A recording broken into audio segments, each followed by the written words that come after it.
Primo del mese, primo weekend di agosto, le temperature sono elevatissime, in tanti si lamentano, ma agosto segna anche il mese di ferie e il mese di partenze. Sentiamo un po' la gente che programmi, che progetti ha e come si protegge dal caldo. Come combatte il caldo di questi giorni?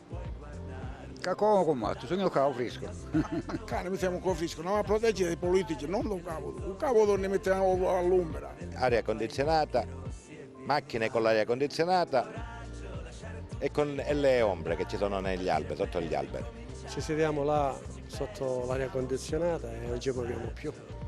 Ultimamente siamo venuti a casa. Col motorino c'è più caldo. Amerai il finale. Primo weekend di agosto, hai in programma di partire? Assolutamente no. Cosa farà? Niente, c'è troppo caldo, quindi me ne sto con l'aria condizionata. No, io lavoro, rimango a casa a lavorare. Lavoro col turismo, quindi quando tutti partono io lavoro di più. Io sono ritornata praticamente alla mia città, quindi sono in vacanza. Lei... Tu?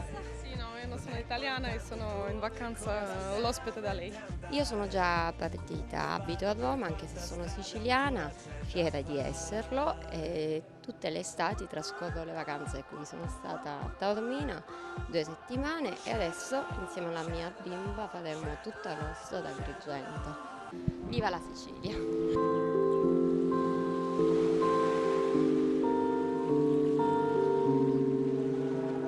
Buon viaggio. E se il cuore della città, via Atenea, si svuota per il troppo caldo, in tantissimi si riversano nel lungomare di San Leone, in cerca di sole e del refrigerio dell'acqua. La strada, amore mio, comunque vada, fai le valigie, chiudi le luci di casa. Verso Ferragosto penso di partire. Dove andrà? Malta.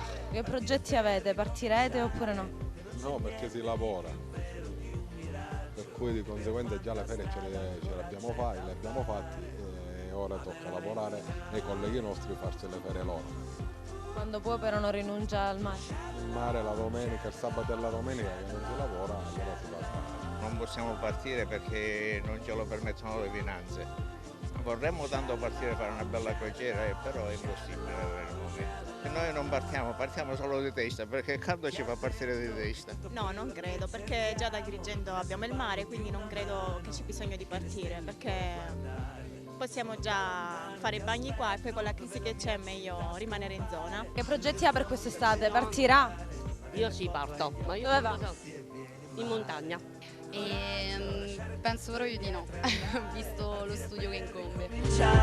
Che se ci pensi siamo solo di passaggio e per quanta strada ancora c'è da fare, amerai il finale.